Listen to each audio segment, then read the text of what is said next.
Bismillah, Assalamualaikum warahmatullahi wabarakatuh. Lanjutin nomor 21. Liao draws a regular polygon with exactly 18 lines of symmetry. Liao draws a second regular polygon with two more sides than the first polygon. Ini regular polygon, artinya regular polygon itu berarti nanti sisinya itu sama semua ya. Sisinya sama semua. Nah, itu punya 18 line of symmetry. Kalau untuk regular polygon itu semuanya sama ya. Jadi nanti sisinya, lines of symmetry-nya sama rotational symmetry-nya itu sama semuanya.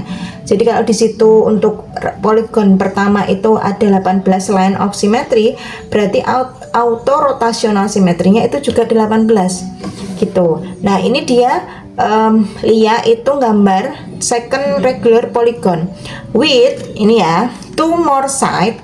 Jadi dua sisi lebih banyak atau dua sisi lebih banyak daripada yang pertama. Kalau tadi yang pertama 18, berarti kalau dua more side itu berarti untuk yang second polygon itu punya 20 ya. Berarti punya 20 lines. Nah, terus pertanyaannya apa? Write down the order of rotational symmetry of Lia's second polygon. Ya berarti auto 20 gitu. Rotational symmetry-nya 20 juga berarti. Kalau nanti diketahui 15 line atau 15 line berarti rotational symmetry-nya juga 15 gitu ya. Oke, nomor 22. Mas Mbak ya, ini ada 12 siswa dari grup B sama 12 siswa dari grup Q.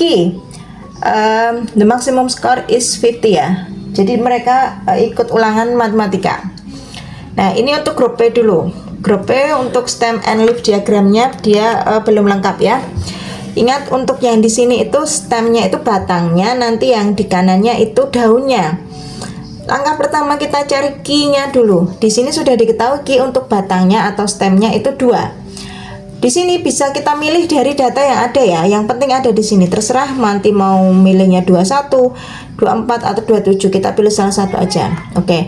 Misalnya memilih 7 umpama. Nah, 2 sama 7 is represent a score of 27 mark.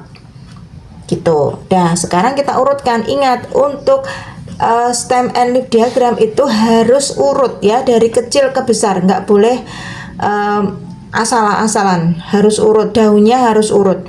Di situ alhamdulillah datanya sudah urut ya. Berarti ini sekarang yang batangnya 2. Oke, yang batangnya 2 kan 21, 24, 27. Kita tulis aja yang digit terakhirnya 1, 4, 7. Oke. Sekarang yang batangnya 3. Berarti kita tulis daunnya. Yang di sini kan berarti ya. Berarti 0, 2, 5, 8. Oke. Nah, sekarang yang batangnya 4 di sini. Berarti dia 1, 4, 6, 8. Wes, sudah kayak gitu. Ingat ya, harus urut dari kecil ke besar. Kemudian untuk yang B. Nah, kalau tadi grup B belum diketahui diagramnya, kalau ini sudah diketahui diagramnya. Kita suruh jawab kayak ini ya, batangnya 3 atau 1 represent a score of 31 marks. Gitu. Ini sama-sama 12 semuanya ya. Oke. Yang ditanyakan adalah the highest score for group Q is 45 di sini ya. Kalau untuk stem and leaf diagram itu yang paling besar itu mesti yang paling ujung paling bawah gitu. Berarti dia adalah 45 gitu. Terus 1 quarter itu 1/4 ya. 1 quarter of the score for group Q are lower than berapa? Nah, 1/4 datanya itu kan semuanya ada 12 ya. Berarti 1/4-nya 12 itu adalah 3. Berarti kita cari dulu 3 terbawah dari grup Q. Berarti kan dia posisinya ada di sini ya. Dia 20, 23 sama 25. Nah, berarti dia lower than berapa? Nilai berapa? Berarti kita ambil nilai yang pas di depannya. Di situ nilai yang pas di depannya kan ini. Oke, berarti dia 28. Sudah kayak gitu. Jadi dia lower than nilai yang di depannya ya. Berarti ngambilnya adalah yang 28. Oke, terakhir nih untuk yang nomor 22. compare the consistency of score for student in group P with the consistency of score for student in group Q. You must show the summary statistic you use for your comparison. Gitu. Ini ya, kalau mau membandingkan konsistensi itu kita pakainya range. Ingat, range itu adalah nilai terbesar dikurangi nilai terkecil. Dilihat untuk grup P, dia nilai terbesarnya itu 48, nilai terkecilnya itu adalah 21. Oke, sekarang kita cari dulu range P itu berarti 48, dia dikurangi 21, jawabannya adalah 27. Nah, kalau yang Q itu terbesarnya tadi 45, terkecilnya 20. 45 dikurangi 20 jadinya adalah 25 ya, 25. Nah, dilihat ini ya summary statistiknya yang ini. Nah, sekarang kita mau membandingkan data itu dikatakan konsisten itu kalau range-nya itu malah yang lebih kecil. Kenapa gitu? Kalau range-nya besar berarti kan selisih antara yang terbesar dan terkecil pun besar, datanya jadinya nggak bagus gitu. Makanya yang disebut dengan konsistensi itu adalah yang datanya dengan range-nya kecil, jadi datanya itu lebih merata ya. Oke, jadinya grup Q is more konsisten ya, karena range-nya lebih kecil. Konsisten, dah itu aja, udah cukup. Sekarang nomor 23. Nah, nanti di paper 2 juga ada yang kayak gini, tapi hanya aturannya aja. Kalau ini diminta cari rumusnya, term ya, ini diminta mencari rumusnya. Dah, itu diminta mencari rumusnya. Misalnya kasih contoh ya, ini di kelas sebenarnya juga udah.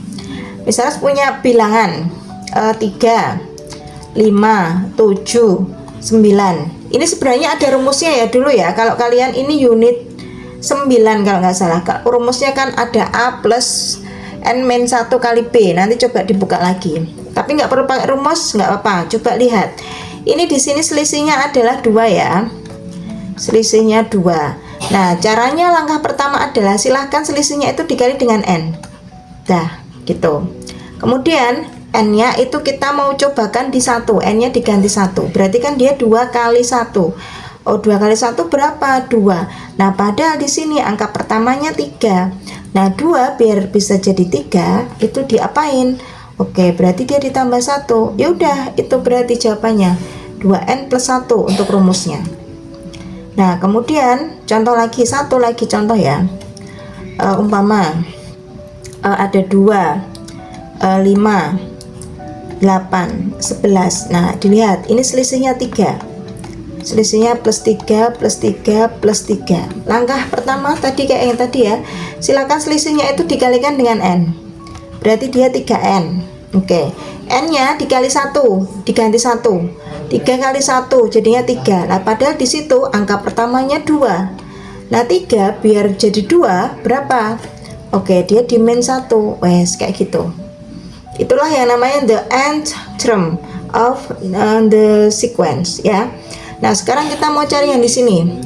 Di sini selisihnya itu adalah 0,5. Oke, berarti 0,5N gitu kan. Terus kemudian N-nya diganti 1. 0,5 kali 1 itu 0,5. Lah, padahal di sini pertamanya itu adalah 1. Yes. 0,5 diapain biar jadi 1? Oke, biar ditambah 0,5 juga. Oke, ya inilah rumusnya ya. Ini jawabannya nanti seperti ini, 0,5N plus 0,5, menyesuaikan nanti bilangannya seperti apa. Oke, sekarang kita ke nomor 24. Nah, ini nomor 24 ya. The point P has a positive X coordinate and a negative Y coordinate. Ya, misalnya kenalkan, ini sebenarnya yang nggak dikenalkan sih, wong udah diajari ya koordinat kartesius itu. Gampangnya gini kan, ini kan angka ke sana berarti positif ya, ini 0. ke atas Y itu dia juga positif. Ini X, ini Y. Kesananya negatif, ke kiri X itu negatif, Y itu ke bawah itu negatif. 2, 3. Dah. Ini ada yang namanya kuadran 1 atau gampangnya daerah lah. Daerah 1, daerah 2. Daerah dalam diagram Kartesius itu berlawanan arah jarum jam ya. Ini kuadran 3, ini daerah 4. Dah. Nah, kalau dilihat dari koordinatnya itu untuk kuadran 1 itu X-nya kan kalau ada titik di sini ya, di daerah yang satu ini, dia kan X-nya plus, Y-nya plus. Maksudnya titiknya Y kan plus, Y-nya plus. Kalau kuadran 2, nah dilihat ini, yang di sininya kan X-nya min, Y-nya plus. Nah, kuadran 3 min semua ini. Min. Kuadran 4 X-nya plus, Y-nya min. Dah, kayak gitu ya. Nek bingung kamu nanti itu aja kayak Samin Saras ini, ditulis koordinatnya dulu biar tahu. Oh, ini plus, di sini min, kayak gitu. Nah, sekarang yang diketahui apa? Poin PH positif X sama negatif Y. Nah, dilihat yang X-nya positif, Y-nya negatif, dia di daerah mana? Oke, dia di daerah keempat, gitu ya, tak lingkari. Berarti dia ada di sini posisinya, posisi titik P. Entah di mana, tapi dia posisinya di situ. Gitu ya, menyesuaikan. Kalau nanti P-nya itu X-nya min, Y-nya plus, oh berarti dia di daerah 2 dan seterusnya ya. Kemudian point P is reflect in the y-axis. Dia dicerminkan, ini ya, dicerminkan terhadap garis Y sehingga mendapatkan titik Q. Nah, nanti yang ditanyakan di titik Q itu nanti X-nya positif atau negatif, Y-nya positif atau negatif, gitu ya. Nah, dilihat tadi cerminnya apa toh? Oh, cerminnya adalah sumbu Y. Berarti cerminnya di sini tuh yang tak biru-biru. Itulah yang jadi cerminnya. Nah, kalau bendanya yang di daerah keempat yang tak lingkari biru itu, kalau cerminnya di sumbu Y, berarti auto bayangannya kan di kirinya. Oke kan? Berarti bayangannya kan ada di sini.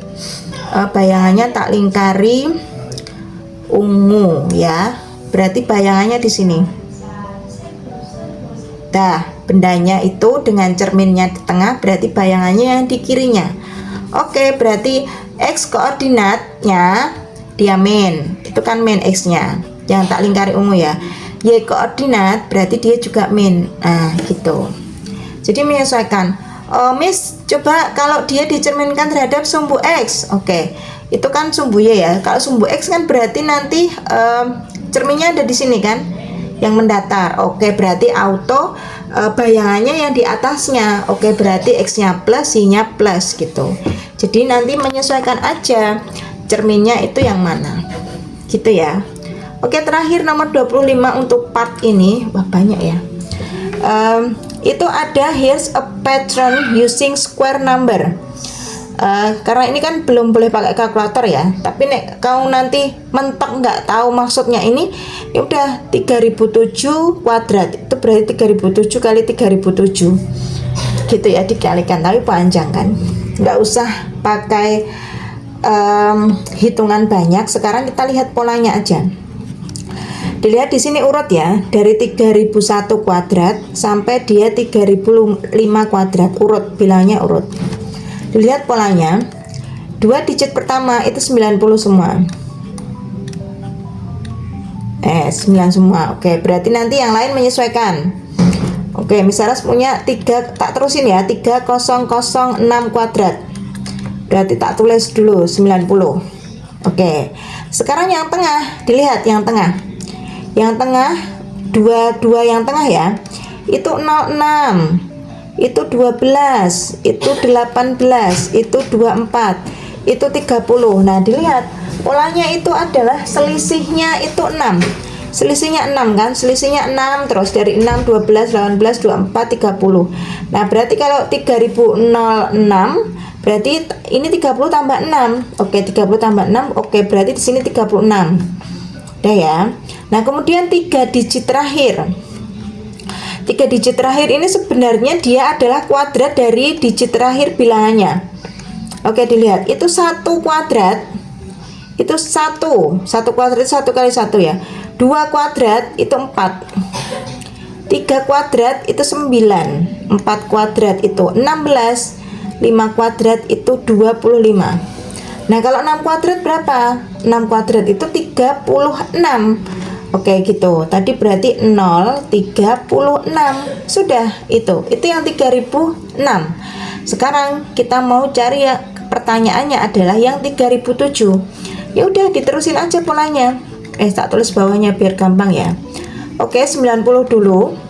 Terus ini tadi selisihnya kan 6. 30 tambah 6 dia 42. Terus 3 digit terakhir itu adalah kuadrat digit akhirnya 7 kuadrat. Oke, berarti dia 049. Ya udah. Berarti 9042049. Sudah. Nah, dilihat itu yang bawahnya lagi. Itu kan lanjutannya kan berarti 42. Habis 42 di sini 48 karena dia ditambah 6. Nah, di sini tadi 7 kuadrat 49. Nah, di sini 64. Berarti kan dia 8 kuadrat kan? Ya udah, berarti untuk akar 9048064 itu adalah 3008. Enggak pakai kuadrat lagi ya karena dia sudah di akar. Sudah seperti itu. Cukup ya untuk part 3 ini. Kita lanjut ke part 4 yang paper 2. Terima kasih, selamat belajar, semoga dimudahkan. Assalamualaikum warahmatullahi wabarakatuh.